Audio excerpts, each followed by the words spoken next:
Amen. Isa pong mapagpalang hapon sa ating lahat. Inaanyayahan ay bago ko po simulan ang pananalangin, hayaan po muna ninyo ako basahin ang verse 9. Ang sabi sa Isaiah 40 verse 31, "Ngunit muling lumalakas at sumisigla ang nagtitiwala kay Yahweh. Lilipad silang tulad ng mga agila, sila'y tatakbo ngunit hindi mapapagod, sila'y lalakad ngunit hindi manghihina." Palakpakan po natin ang salita ng Panginoon. May puwak pangutana. Nagagalak po bakit nga makatagpo nato ang Ginoo niyan? Sumigaw po tayo ng Amen! Ready na po, kid? Inaanyayahan ko po ang bawat isa na magsitayo at tayo po ay mananalangin at magsisimulan. Ipikit po natin ang ating mga mata. Yes, hallelujah, Lord. Panginoon, nagpapasalamat kami sa araw na ito. Sa araw na ipinagkaloob mo ngayon para sa amin. Salamat, Lord God, dahil kami ang pinili mo ngayon. Muli, Lord God, lumalapit kami sa inyo, nagpapakumbaba, Panginoon. Humihingi ng tawad sa lahat ng aming mga kasalanan. Pakalinisin mo po kami, Lord God, mula ulo hanggang talangmangan. Patawarin mo po kami, Panginoon, kung kami may nagkakasala sa inyo. Yes, hallelujah, Lord God. Lord, katagpuin mo po ang bawat isa na naririto sa iyong tahanan. Bigyan mo po ng teachable heart ang lahat ng naririto, Lord God. Yes, hallelujah, Jesus.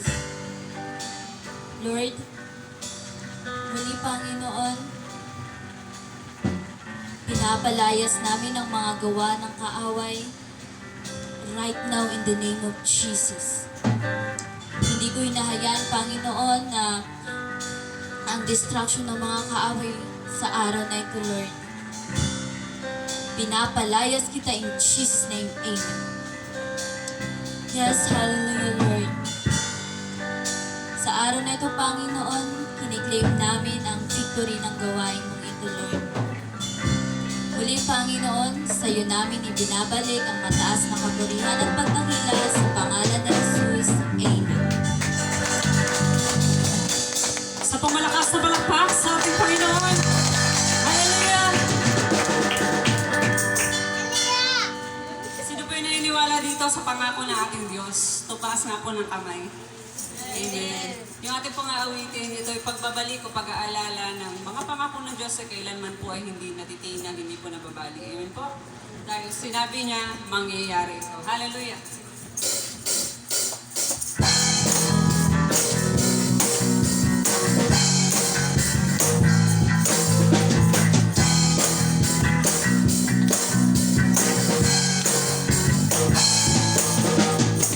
Walang hangganan, hindi magbabago kailan pa man sa habang panahon ang iyong salita, Panginoon. Mga halaman ay magtutuyo, langit at lupa ay maglalaho, ngunit tapat lahat na sinabi mo. Karamdaman ko, suliranin ko ay magagapit. Kalayain maranasan ko dahil sinabi mo. Kasalanan ko'y patatawarin, panalangin ko ay iyong bibigin, at pagtitiwala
Amen. Maari na po tayong reason.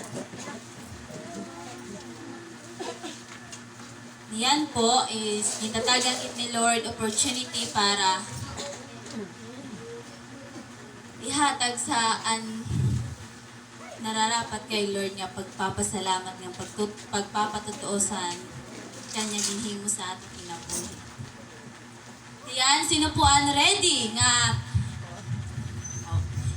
pagsigawan ang kabutihan ng Panginoon sa kanyang buhay?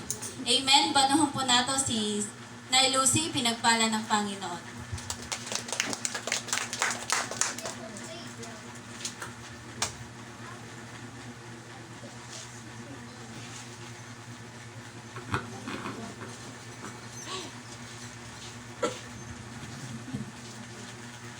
Maupay nga kulog sa kapatiran kay Kristo ng buhay. Pasalamat at yapon pirmi kan Lord kay narakuan na eksperyensyahan sa Kanya nga lahat ng mga pagsubok sa lumipas na pero di itong tinatanggihan nga mga pagsubok ay na itong kinahanglanggod ito. Yan nga si Mana, no? Bago na daw lang kay pro-roxing ko, parokso agresibo ko si mga trabaho sito. Masula nagsubong, buka-buka. O man sa nagmamang, no, sa ni Merly, ibig pagtugon, tutugon. Nakaon na lang. Sa puro ko, higda. Higadak ti higda. May higdaon nga ro.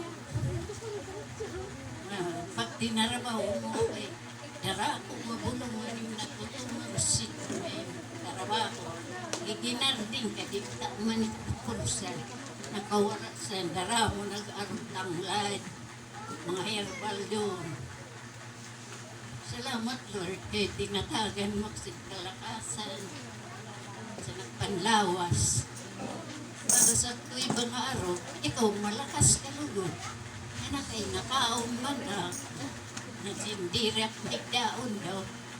Kaya na-exercise sa naglawas aga-aga. Di manak nakatsakali kay di manak kalakaw. Doon lang manak sa latayan. Parang sa bata. Tapos doon sa pagkanan, uli-uli. Puro natunan sa nagsike. Kaya, wala agad lugod. Kan sa sige sakit, nilang agsubong. Kaya, alam mo sa pinangalsa, si tutubig. Bisan mabukat at pinakaya. Kaya anak pag-isip, parang si to. Bata pa nag-isip sa nagpag... Kundi, anak niya ka masulong ng lawas.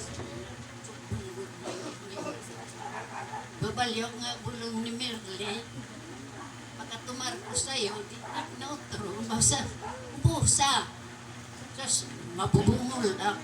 Di na makabati sa bansang Ginoo. Salita sa simbahan. Tapos, alagad nanay. Ang bulong pagkaragon mo. Kayo doon. Isa niya na pagpundarang. Salamat sa Lord nga pirmiya. Tinatagan niya sin kalakasan. Pag-uray doon upod. Nagiginar din ang mga paso. Masakit ka na makabuhat. At itong cultivate ng mga lagay. Patigha. Tubig. Sakit niya ang tubig. Palog ang kahapon sa inyo. Duwa nga po ay walo sa duha ka kanya mineral ang tubig nga siyempre maparigo kadadlaw na parigo isa naga pa na parigo gabi ang mga saksi nirli malaka daw bata sa gabi na parigo kay mapaso ang tubig yan na pag kuang puno pag-maintain ay pagsugaran sa niya karga o katubig. Kay takman mga apo na mga eskwela, hingaw na ubos anak sa kadram mga tubig. Siyempre kadagan na parito. Ay mga daragan. Kung kumani ng daragan, sikat patigil. Ay mapasok. Ay sa dagat ng balay. Susunod. Dara ako ganun na anak makatok sa uma. Itinang doon na si kabataan lamot ko mga nagbalyo kamuti. Balon nga ito, tinapay. Kanralan pinangaon. Niyan, nalimot. May dito pag tinapon siya kamuti. Ako naubos lang ng kwarta. Balan ko kami sa mga tanan. Wari man napakagad sa uma. Ay wala na kami service. Imbalit yan na si mga huri kay pag inaanghan nito sa motor ay dinalat siya sa bawbaw. Di na siya sa tubig. Ano makinagig, pinamaligyan niya, itong baligyan na latao. Di kan, ako takman na nagbibinayad si itong may scooter. Kada bulan ako nagbabayad, 2,500. Sakit sa nakbutsi itong kay ang kanya taong malubig, brindas ito, patron, 100,000. 4 hektaryas ito kanya ito, lubig. Wala na, ang kanya paglaog sa akna, matanan, hasta mga eskwela sa balay. Siyempre, di na siya kabalyo bugas, kaya wala siya lupad, ako na puro sa ako. Pasalamatan ko sa Ginoo, hindi bumagyo. Sa payansa kay padadanak ni Ricardo makalbalyak bugas. Ito naman si Ricardo nakasakay. Ano? Buhan na kaulan. Padadanak makabalyak bugas. Kundi siya, puro sa kaaro bugas. Mataan doon sa siyempre, wari manibag katuan di aboy. Kundi anak na bulupan in bumagyo eh. Tingpaman kami kukuha para may iyo. May graduating siya nga babae pagpulis niyan nga tuwing. Uray bang kuhaan sang gastos ako doon. Kaya pinabayaan ko na leto ba si Lugod may trabaho na. Kaya daramo yun may high school. Ang high school tukuha. Ang grade 10 nga tulo, tukuan, upat na, di. Grade 10, kaya sa tusuhang grade 10. Dara ako kan problema lang siya. Imanghuri kay diri na higarap sa pagtrabaho. Sa akla umaasa, maupay kong buhay pa na may kay totoo mo makasuporta. Di ako, murag man nagtrabaho doon. Marimanak income. Maupay ko natok sa uma. Kasi yan ang pananong utanon. Buyo. At buyo sa to. Hasta tag 500 sa nadlaw. Sobra pa. Anak tanong sa uma. Nakakaw. Di na kuwang inuubusan niya. Kaya di sira na hiwara. Ang kanda lagi produktuhan na. Sugat santol, kuwan, kambis, balimbin, kay nangagubo kami sa masiko. Ang abukado nakatadiman na sa nisiyam, kapupus lang. Siyempre, doon nagdara ko asawa, iri, maimot. Maimot yung mga kanya tanong, ano. Akaw dito, sani, sa dito, September, media kilos na pamulino. Niyan, waray ko na kay inuubusan niya to. Alam mo, sandi sir naghihiwa. At stun. Di man ako makapagrabas ko din. At sulan. May man nagwarta. Sir, waray kay mahupya. Katanong. Ako sitong puno, anak kong balay sa prutas. Ay kung nakapukad ako, di sandiak nakaon ko. Pinakaon, balimpin. Ako paubos ang tuwa, usog ang kampis, sangkol, abukado, gusto niya na nakukuha na rin. Tatuha kapag bunga ng abukado sa alam mahiwarang, ang kakao, ulpi, bunga.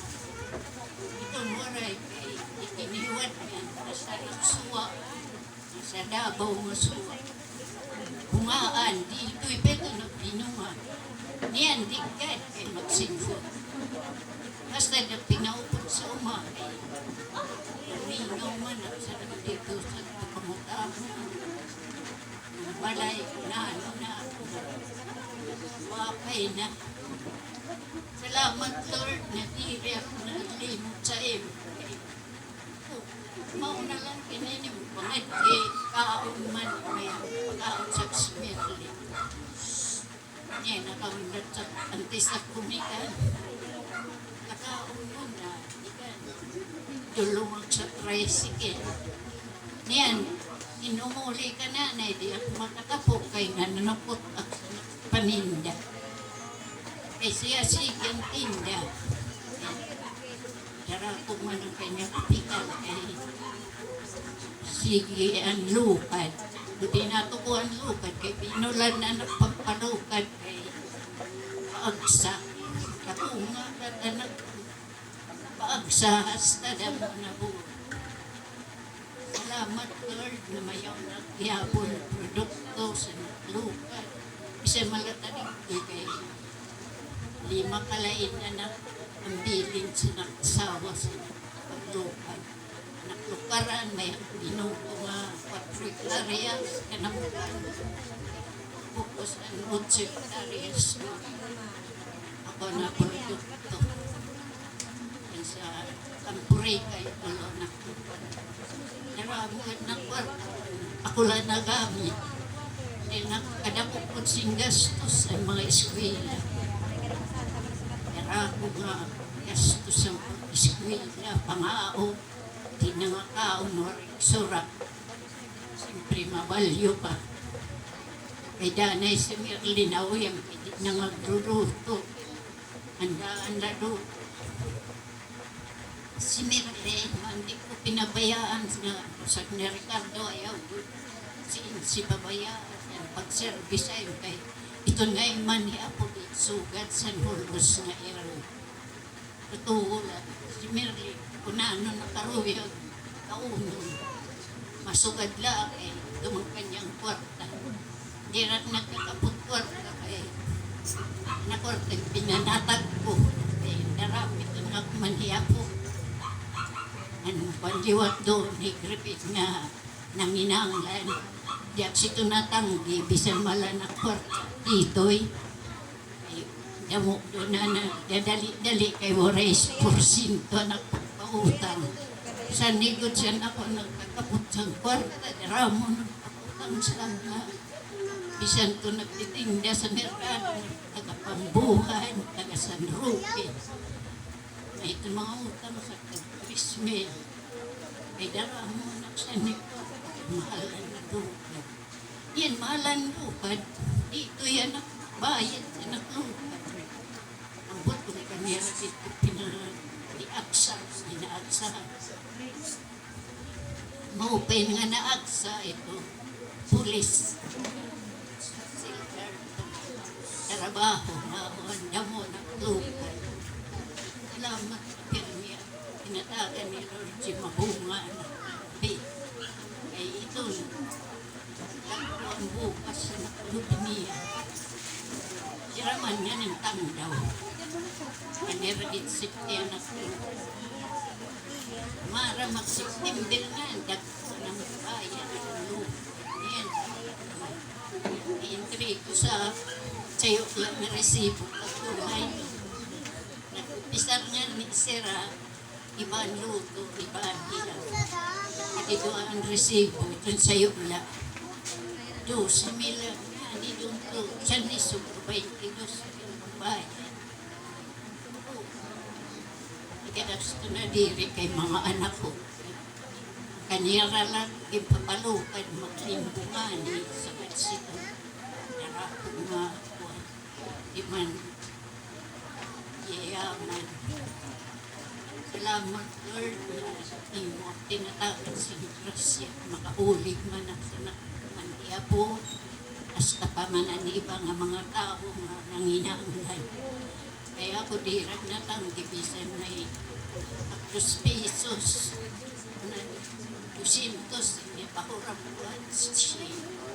Ito nga, mabugas. Ako nabalyak bugas. Sinakungad ako, di 25 kilos kay mismo anak araw bugas. Hindi ko man manilos. Salamat na nakakabulig man sa mga tao na sugad sito na hinahanglan. Kaya ako uno ba sa naramo dito sa namumutang kwarta ka ng paray sa kanina. Naramo ng pautang sa naramo ng paray sa kabutsang kahabagat. Niyan, nagbibinalyo bugas ka mahal. Bisa nala kay may manak kinakaon. Pasalamatan ko ka Lord na may manak na lulukad termi. Yak nang kalit niya sinda ko kay wala pagpadadi ni Carlo.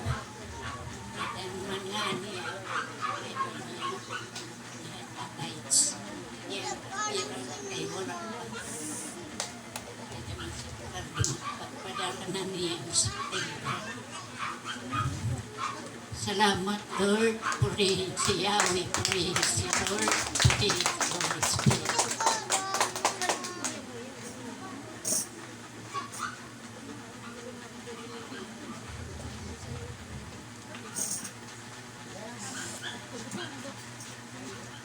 Amen. Palakpakan po natin ang Panginoon sa buhay ni Nanay Lucy. Sa kanya po katotoo, ginsugad niya nga nagpapasalamat siya kay Lord sa kalakasan nga ginahatag ni Lord sa kanya. Ang baga pa nga ni sa mga salita ni Lord nga, the joy of the Lord is my strength. Amen. Palakpakan po natin ang salita ng Panginoon. So niyan, sino pa po ang karuyag, igpahayag ang kabutihan sa Panginoon. Amen. Banong po nato si Sister Nancy, pinagpala ng Panginoon.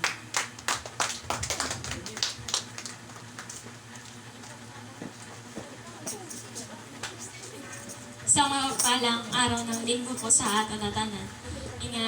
Karoy ko lang po ipasalamat ang kabutihan sa Lord sa buhay sa nako umangkon. Kay halos 2 weeks po siya na nanay na na-hospital ang nako umangkon. Nasa kanya na finding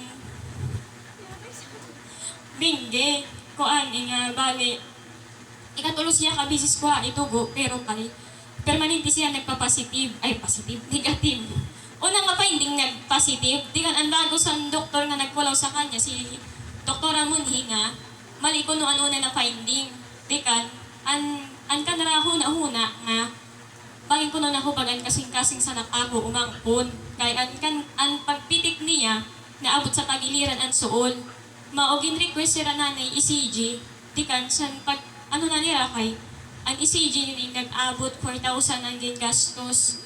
Nagpasalamat ako sa Lord kay siya ito na nag-provide. Si nanay, walang gingastos andikan si nanay, siton nga pag-ECG. By the way, ang ginhimo kuan siya, 2D ko. 4,000 plus ang ginbaydan, 4,800 plus. So, nagpapasalamat ako sa Lord, kay ito na 4,000 plus, gin-provide sa Lord. Ginhimo niya nga provision, gingamit niya si Consiel Jinsen nga makabulig karananay. Kaya ang bulong sa nakako umangkon, 200 plus ang sayo, sa katarman pagin babaliyo, waratihan sa lawang. So, sito na kahapon, gindaranan ako kuhan umangkon sa katarman na to di ko na siya, di ka nagpapasalamat ako sa Lord kay bumaba na ang hiranat sa ako umangkon, kay tikang san ginsulod siya, at kanya hiranat never binaba san 38, pero manindi 38, 40, 41, ang kanya hiranat, di ka nagkukumbulsyon na siya, mawana ko na ninahadong na. Pero salamat sa Lord, kay kahapon sa pag-uli nira, binabanhira na sa ako umangkon, di rin nagod siya nagsusuka. Pero buwas pa ang Lunes magawa ang result sa di ko. So, salamat sa iyo ngayon sa ako mga kabuktuan, salamat sa prayers, sa nag-pray sa ako umangkon, nagpapasalamat ako sa iyo, di sa kahit taasan kan Lord, salamat kay kami talaga halos wala kami na ibulig ka nanay financially, pero nakabulig ang prayer, nagpapasalamat ako sa Lord kay di kanya na anak ko. Siyempre, pagkatawag sa na ako ate, permanente siya natagis kay nanay good na, di ka harayo siya doon sa Manila. Ang kanya na laging nihimo, pero ko sa kanya din susugat. Di pa nga dito na pag inangis kay, aning tangis mo ito mahihimo. Kaya anak ko umangkot, for the first time siya na hospital.